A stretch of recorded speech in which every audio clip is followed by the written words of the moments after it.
लकड़हारा। छोटे से गांव में श्याम नाम का एक लकड़हारा रहता था। लकड़ी काटकर वह अपने घर का खर्च चलाता था। उसके घर के पास एक रूपा नाम का पड़ोसी रहता था। वह लालची और मतलबी था। वे दोनों एक ही जंगल में लकड़ियां काटते थे। एक दिन श्याम जंगल जाता है। वह एक तालाब के पास जाकर लकड़ी काटता है। लकड़ी काटते हुए उसकी कुल्हाड़ी तालाब में गिर जाती है। श्याम बहुत परेशान हो जाता है और कहता है, मेरे पास एक ही कुल्हाड़ी थी, अब मैं कैसे लकड़ियां काटूंगा। तभी तालाब से जल देवी अपने हाथ में सोने की कुल्हाड़ी लेकर बाहर आती है। श्याम उन्हें देखकर चौंक जाता है। जल देवी कहती है, बेटा, क्या ये सोने की कुल्हाड़ी तुम्हारी है? श्याम कहता है, नहीं, ये मेरी नहीं है।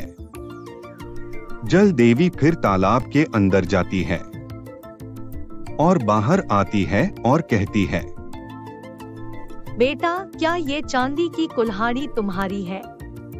श्याम कहता है, नहीं, ये मेरी नहीं है।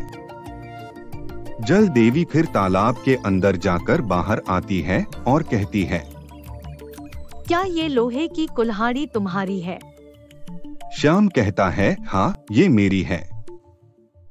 जल देवी यह देखकर बहुत खुश हो जाती है और कहती है, तुम बहुत ईमानदार हो श्याम, मैं तुम्हें ये तीनों कुल्हाड़ी देती हूँ। श्याम कुल्हाड़ी लेकर घर चला जाता है।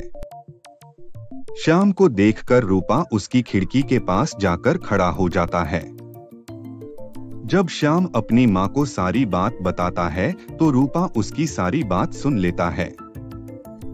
रूपा तुरंत लोहे की कुल्हाड़ी लेकर उस तालाब के पास जाता है और अपनी कुल्हाड़ी तालाब में गिरा देता है।